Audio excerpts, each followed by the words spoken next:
मी आज तुमच्याशी शुक्रवारी संध्याकाळी बोलत असताना गोव्याचा संपूर्ण ग्रामीण भाग पाण्याखाली गेलेला आहे आणि पाण्याखाली इतक्या परिस्थितीत गेलेला आहे की गोव्याची कुठलीही आणीबाणीची व्यवस्था कुठलीही अशा तऱ्हेनं अशा परिस्थितीमध्ये काम करणारी यंत्रणा कुठेही अस्तित्वात दिसत नाही.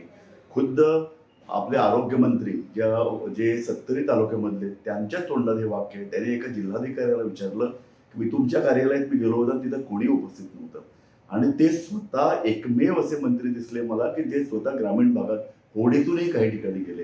गोव्याला आम्ही पाहतो की गोव्याला इंडिया टुडेचा दरवर्षी छोट्या राज्यांमध्ये इन्फ्रास्ट्रक्चर पायाभूत चांगल्या सोयी असल्याबद्दल प्रमाणपत्र दिलं जातं, पुरस्कार दिला जातो. पण अशा प्रकारे राज्याचं हे जे काही अस्तित्व आहे ते अत्यंत पाण्यात जातं आणि राज्य किती वाईट तकलादू पायावर उभं राहतं याचा हा एक दाखला आहे. मला वाटतं या विषयावर लोकांनी आता बोललं पाहिजे आणि मला तर या विषयावर बोललंच पाहिजे.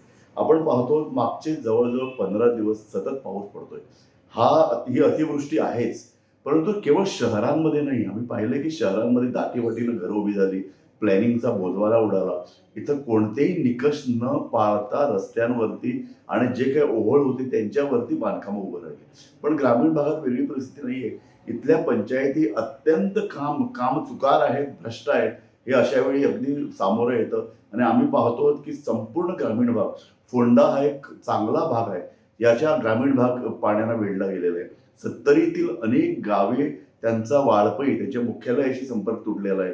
अनेक ठिकाणी आम्ही मागचे काही दिवस पाहतो की पूर्णतः आपल्या राज्याची जी काही व्यवस्था आहे, आणीबाणीची व्यवस्था तिचा बोजवारा उडालेला आहे आणि या लोकांना मदत करायला कोणी नाही. जिल्हाधिकारी कार्यालयामध्ये आम्ही नेहमी म्हणतो की पावसापूर्वी त्यांनी यंत्रणा आपली चोख आहे की नाही याचा एक पडताळा घ्यायचा असतो, तो काही घेण्यात आलेला नाही आणि अशा प्रकारे संपूर्ण सरकारी यंत्रणा कुचकामी ठरलेली आहे. दुसऱ्या बाजूला आपण पाहतो की कोकणामध्ये जेव्हा हा आकार उडाला तेव्हा तिथं लष्कराला पाचारण करण्यात आलं. गोव्यामध्ये नेव्ही एवढं मोठं नौदलाचं तळ आहे. नौदलाला बोलवून आणता आलं असतं. पण तसं काही केलेलं नाही. अनेक मंत्री आपल्या मतदारसंघातही नाहीये, त्यांचं अस्तित्व दिसत नाहीये. आमदारांनी खरं म्हणजे धावून जायची गरज होती आपल्या लोकांच्या मदतीला, त्यांचंही अस्तित्व दिसत नाही. त्यामुळे गोवा राज्य किती तकलादू आणि कमकुवत पायावरती उभं आहे याचं एक दर्शन, वाईट दर्शन म्हणूया आपण, या काळामध्ये आपल्याला घडलेलं आहे आणि हे वाईट आहे. वास्तविक याच्यावर चर्चा झाली पाहिजे. आता 2 दिवसाचं अधिवेशन गोव्यामध्ये सुरू होते. या अधिवेशनामध्ये ह्याच्यावर चर्चा करायला पुरेसा अवधी द्यायला पाहिजे होता. तो अवधी मिळत नाही. त्यामुळे सत्ता जरी केवळ निवडणुका जिंकण्यासाठीची एक यंत्रणा बनलेली आहे आणि विरोधी पक्ष केवळ आरडाओरडा करत आहेत. याच्यामध्ये जनता कुठे आहे?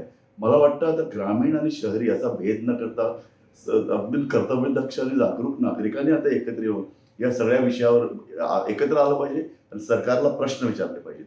गोव्याचं अस्तित्व अशा प्रकरणांमुळे संकटात किती किती खोल संकटात आहे याचा पडताळा येत असतो.